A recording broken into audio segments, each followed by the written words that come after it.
जय हिंद प्यारे बच्चों, कैसे हो। मैं उम्मीद करता हूँ आप लोग स्वस्थ होंगे और तैयारी भी आप लोग ज़बरदस्त कर रहे होंगे। तो प्यारे बच्चों, जैसा कि आपने देखा कि सेकंड चैप्टर तक हम जो है कंप्लीट कर चुके हैं मैथ, जिसमें से हम एक्सरसाइज और एग्जाम्पल PYQ क्वेश्चन ये सभी चीज़ें हम फाइनली कंप्लीट कर चुके हैं। तो आज से हम स्टार्ट करने वाले हैं एक नया चैप्टर, दो चर वाले रैखिक समीकरण। ये बहुत ही इंटरेस्टिंग चैप्टर है प्यारे बच्चों, और यहाँ से एग्जाम में बहुत ही ज़्यादा क्वेश्चन पूछे जाते हैं, तो इसलिए ये चैप्टर हमारे लिए बहुत इम्पॉर्टेंट है। तो प्यारे बच्चों, आखिर दो चर वाले रैखिक समीकरण, तो दो चर वाले रैखिक समीकरण, इसको सबसे पहले हम समझते हैं। तो दो चर आप लोग जानते होंगे चर क्या होते हैं, A to Z जैसे ये हमारे क्या होते हैं चर होते हैं, और 1 2 3 4 5 6 ये सब क्या होते हैं अचर होते हैं।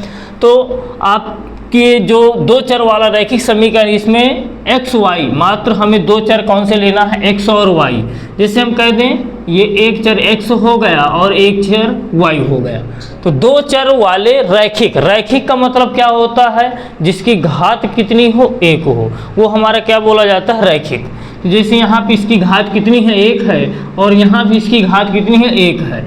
और समीकरण, आगे क्या लिखा हुआ, समीकरण। तो प्यारे बच्चों, समीकरण और बहुपद हमने पहले बताया था, जैसे हमारा सेकंड चैप्टर था बहुपद, उसमें हमने बताया था कि बहुपद क्या होता है। अगर बीजीय व्यंजकों को हम किसी न किसी इक्वल में लिख देते हैं तो वो ही हमारा क्या हो जाता है, समीकरण हो जाता है। अगर हम इक्वल में नहीं लिखते हैं तो वही हमारा क्या होता है, बहुपद होता है। तो यही मेन डिफरेंस होता है बहुपद और समीकरण में। तो वहाँ हमने देखा था कि जो भी हम बीजीय व्यंजक लिखे थे वहाँ पे हम जो है इक्वल में कुछ भी नहीं रखे थे। यहाँ जो भी चीज़ें रखेंगे उसको इक्वल में रखेंगे, तो वही हमारे क्या हो जाएंगे, समीकरण। तो जैसे हम यहाँ पे बात करें x + y, अगर हम इनको ऐड कर दें तो, और यहाँ पे लिखा है 5, तो ये हमारा क्या हो गया, एक हमारा समीकरण हो गया। और कैसा समीकरण है, दो चर वाले रैखिक समीकरण। तो आई होप ये समझ में आया होगा कि दो चर वाले रैखिक समीकरण क्या होते हैं। दो चर होना चाहिए और उनकी घात कितनी होनी चाहिए, एक होनी चाहिए, वो हमारे क्या हो जाते हैं, ऐसे बीजीय व्यंजक हमारे क्या हो जाते हैं, दो चर वाले रैखिक समीकरण। तो प्यारे बच्चों, यही दो चर, यदि दो रैखिक युग्म a1x + b1y + c1 = 0 तथा a2x + b2y + c2 = 0 हो, तब ये जो आप लोगों को ये सारणी दिख रही है, ये सारणी प्यारे बच्चों चाहे जो बोर्ड हो, हर एक बोर्ड में 2 से 3 नंबर जरूर पूछे जाते हैं। इसलिए ये सारणी जो है बहुत ही इम्पॉर्टेंट हो जाती है, 2 से 3 नंबर अवश्य ही पूछे जाते हैं। तो एक तरह से ये जो है आप लोगों को एक आउट है कि मतलब यहाँ से क्वेश्चन आना ही आना है और 2 से 3 नंबर आना है। तो प्यारे बच्चों, ये सारणी बहुत ही इम्पॉर्टेंट हो जाती है, व्यू ऑफ एग्जाम की दृष्टि से बहुत ही इम्पॉर्टेंट है। तो प्यारे बच्चों, यहाँ पे सबसे पहले इन सब चीज़ों को हम जानते हैं अच्छी तरीके से और फिर समझते भी हैं। अगर इन चीज़ों को सभी हम जानकारियाँ अच्छे से समझ लेंगे तो हमें इनको याद करने में कोई भी दिक्कत नहीं होगी। तो प्यारे बच्चों, सबसे पहली कंडीशन आती है, जैसे बीजगणितीय निरूपण में केवल एक हल, केवल एक हल को क्या बोल दिया जाता है, अद्वितीय। वैसे भी हिंदी में देखते हो, एक अद्वितीय का मतलब क्या होता है, जिसके समान कोई दूसरा ना हो। तो वही है यहाँ पे एक, केवल एक हल हो, तो अद्वितीय। इसकी शर्त क्या होती है, a1/a2 does not equal b1/b2। फिर ग्राफ में रेखाएं कैसी प्राप्त होती हैं, प्रतिच्छेद रेखाएं। मतलब प्रतिच्छेदी का मतलब होता है काटना, है ना। प्रतिच्छेदी का मतलब क्या होता है, काटना। मतलब अगर हम इस कंडीशन का जो भी क्वेश्चन होगा, अगर उसको हम ग्राफ में देखेंगे तो उसकी रेखाएं क्या करेंगी, एक दूसरे को प्रतिच्छेद करेंगी। और हल कैसा होता है, इसका हल होता है संगत। ये सभी इंपॉर्टेंट चीज़ें हैं। ऐसे पूछ लेता है एग्जाम में कि ऐसी कौन सी रेखाएं हैं जिनका हल क्या होता है, संगत होता है, ऑप्शन दे देगा।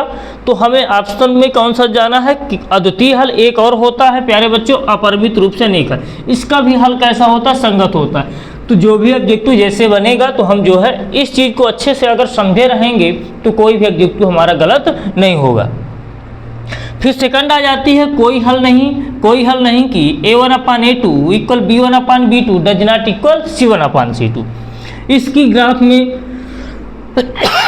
सॉरी बच्चों, ग्राफ में रेखाएं कैसी प्राप्त होती हैं? समांतर रेखाएं। समांतर का मतलब क्या होता है? ऐसी दो रेखाएं या दो से अधिक ऐसी रेखाएं जिनकी बीच की दूरी सभी जगह क्या हो? एक समान हो। मतलब एक समान अगर प्यारे बच्चों होगी तो वो कभी भी एक दूसरे को प्रतिच्छेद नहीं करेंगी। तो समांतर रेखाओं की डिफिनीशन यही हो जाती है कि ऐसी रेखाएं जिनकी बीच की दूरी क्या हो? सभी जगह समान हो। तो ग्राफ में रेखाएं कैसी प्राप्त होती हैं? समांतर रेखाएं। इसका हल कैसा होता है? असंगत। असंगत मतलब समांतर रेखाएं अगर है तो कभी प्रतिच्छेद करेंगे नहीं, अगर प्रतिच्छेद नहीं करते हैं तो उसका कोई भी हल नहीं प्राप्त हो सकता है। फिर थर्ड आ जाती है अपरिमित रूप से अनेक हल। अपरिमित रूप से अनेक हल का एक दूसरा नाम भी होता है अनंततः अनेक हल। इसको ब्रैकेट में ये चीज भी लिख लो, अनंततः अनेक हल। अनेक हल, अपरिमित रूप से अनेक हल या अनंततः अनेक हल। अगर ये है तो इसकी कंडीशन क्या होती है? A1/A2 equal B1/B2 equal C1/C2। इसकी रेखाएं, ग्राफ में रेखाएं कैसी प्राप्त होती? संपाती। संपाती का मतलब क्या होता है प्यारे बच्चों? एक के ऊपर दूसरी हो जाना। जैसे मान लो एक रेखा हमारी ग्राफ में जा रही है, एक समीकरण की रेखा ये गई और दूसरी की भी इसी के ऊपर से जाए तो ये क्या होगी? संपाती रेखा बोली जाएंगी। तो जब इस कंडीशन का जो भी क्वेश्चन होगा तो अगर हम ग्राफ में उसको देखेंगे तो उसकी रेखाएं कैसी प्राप्त होंगी हमको? संपाती रेखाएं। और इसका हल कैसा होगा प्यारे बच्चों? संगत होगा। तो आइए प्यारे बच्चों, इससे संबंधित ये जो शर्त हैं इनसे संबंधित हम एक एक क्वेश्चन लिए हुए हैं जिससे आप लोगों को ये कंडीशन बहुत अच्छी तरीके से समझ में आ जाएंगे। पहला क्वेश्चन हम देखते हैं। पहला क्वेश्चन क्या है? समीकरण युग्म दिया है x - 2y = 0 और 3x + 4y - 20 = 0 के हल होंगे। और ये हमारे क्या होते हैं? व्यापक हल, व्यापक रूप होता है। जो दो चर वाले रैखिक समीकरण उनका व्यापक रूप है। इस फॉर्म में लिखे होने चाहिए क्वेश्चन को। अगर इस फॉर्म में नहीं लिखा है तो हमें इस फॉर्म में उसको रख लेना है। तो यहाँ से देखें आप लोग, पहले क्वेश्चन की बात करें।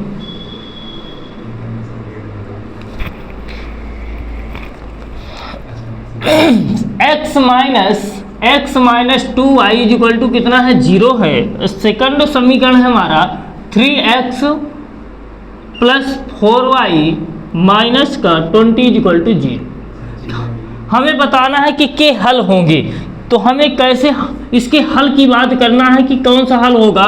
कि जैसे यहाँ पे दिया द्वितीय हल है कि कोई भी हल नहीं है, कि अपरिमित रूप से अनेक हल है। तीन चीज़ों को हमें जानना है। तो इस कंडीशन के आधार पर ये जो यहाँ पे शर्त लिखी हुई हैं इनके अकॉर्डिंग हम पता कर पाएंगे कि कौन सा हल होगा, है ना। तो ये चीज़ हम देखते हैं। तो सबसे पहले क्या करना होता है? व्यापक रैखिक समीकरण युग्म से तुलना करने पर इन समीकरण युग्मों से हम तुलना करेंगे। तो प्यारे बच्चों यहाँ पे जैसे ये A1 है, ये B1 है, C1 तो यहाँ पे कुछ दिया नहीं है, 0। सेकंड समीकरण में A2 B2 C2, ये चीज़ आप लोग ध्यान दीजिएगा। तो यहाँ पे लिखना हो तो लिख सकते हो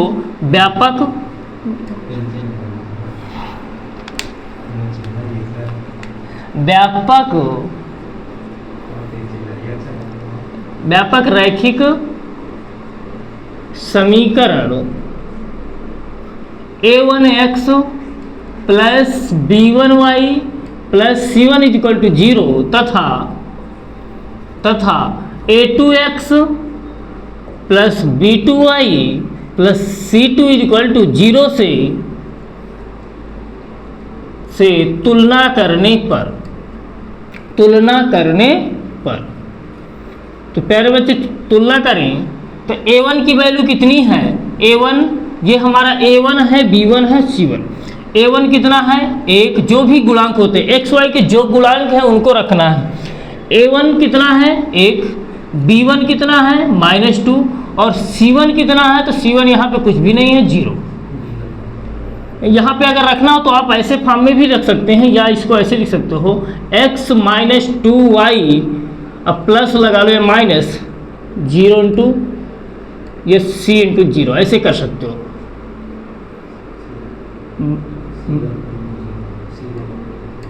C1 इंटू 0, ठीक है। तो यहाँ से जैसे तुलना करेंगे तो C1 की वैल्यू कितनी है? यहाँ पे 0 है। तो अगर लिखना हो तो लिख सकते हो, नहीं तो फिर ये चीज़ हमारा है ही है। हाँ यहाँ पे प्यारे बच्चों क्या है, B1 है, A1 B1 C1।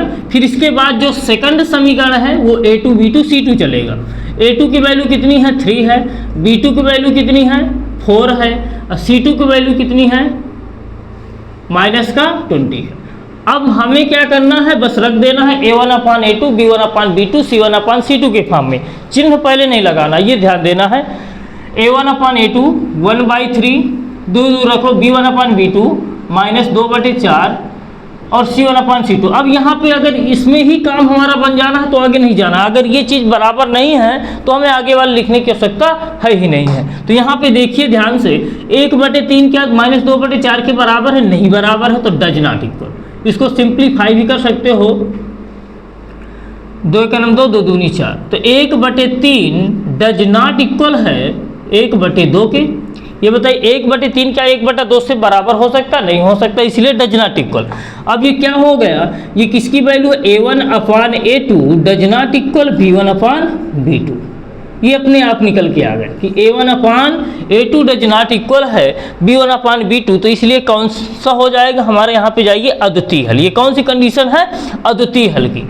तो यहाँ पे हम रख देंगे, लिख देंगे कि आता है यह अद्वितीय हल होगा। ठीक है, इसके बाद अगर क्वेश्चन में पूछता है कि इसकी रेखाएं कैसी होंगी, तो प्रतिच्छेद करती रेखाएं, हल कैसा होगा, संगत हल होगा। तो ये सब चीज़ें क्वेश्चन के अकॉर्डिंग हमें लिखना होगा, जो भी क्वेश्चन में पूछेगा वो चीज़ हमें लिखना है।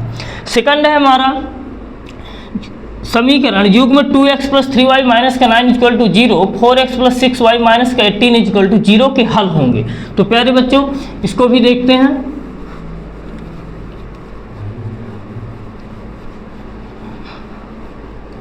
अब डायरेक्ट करेंगे हम क्वेश्चन को, तुलना कर लिए। A1 की वैल्यू कितनी है, अब आप लोग समझ गए होंगे कि A1 B1 C1। A1 की वैल्यू कितनी 2 है, B1 की वैल्यू कितनी है, यहाँ B1 देखिए 3 है, और C1 की वैल्यू कितनी है, -9। A2 B2 C2, A2 की वैल्यू कितनी है 4, B2 की वैल्यू कितनी है 6, और C2 की वैल्यू कितनी है -18। अब यहाँ पे रख देना है A1 अपान A2 के रूप और B1 अपान B2 C1 अपान C2 के रूप में। 2/4 3/6 -9/-8।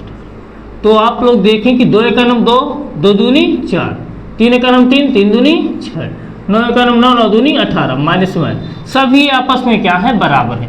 1/2 = 1/2 = 1/2, ये सभी हमारे क्या आ गए हैं, बराबर।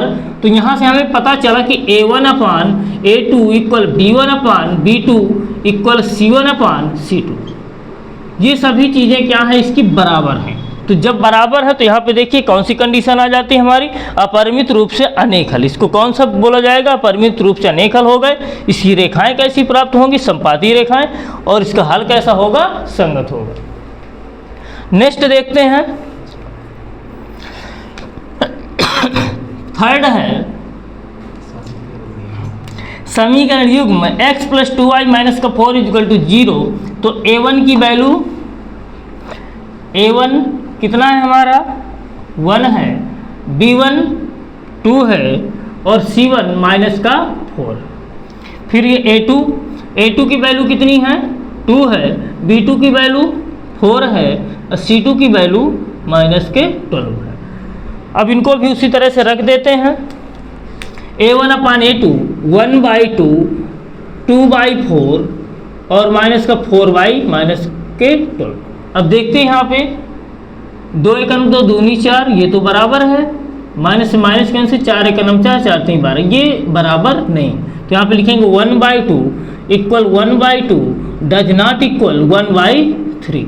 तो अब कौन सी कंडीशन होगी, ये आप लोग खुद जो है बता लेंगे कि अब कौन सी कंडीशन है हमारी। यहाँ पे हो जाएगी A1 upon A2 = B1 upon B2 does not equal C1 upon C2। तो ये कौन सी कंडीशन हो गई हमारी, कोई भी हल नहीं। इसका हल कैसा हो, कोई भी हल नहीं। और इसकी रेखाएं कैसी होंगी, समांतर, और हल कैसा होगा, असंगत। ठीक है, ये सब चीज़ें आप लोग खुद जो है इसमें बता ले जाएंगे। तो ये आप लोगों ने देखा इनसे संबंधित क्वेश्चन भी, तो इनको जो है आपको और क्वेश्चन लेना है बुक से, की प्रैक्टिस करना है, ये बहुत ही इंपॉर्टेंट है। अगर ये चीज़ें सभी कर लिए तो 2 से 3 नंबर आपके कोई भी नहीं काट सकता है, चाहे जिस बोर्ड का बच्चा हो। तो थैंक्स प्यारे बच्चों। वाह।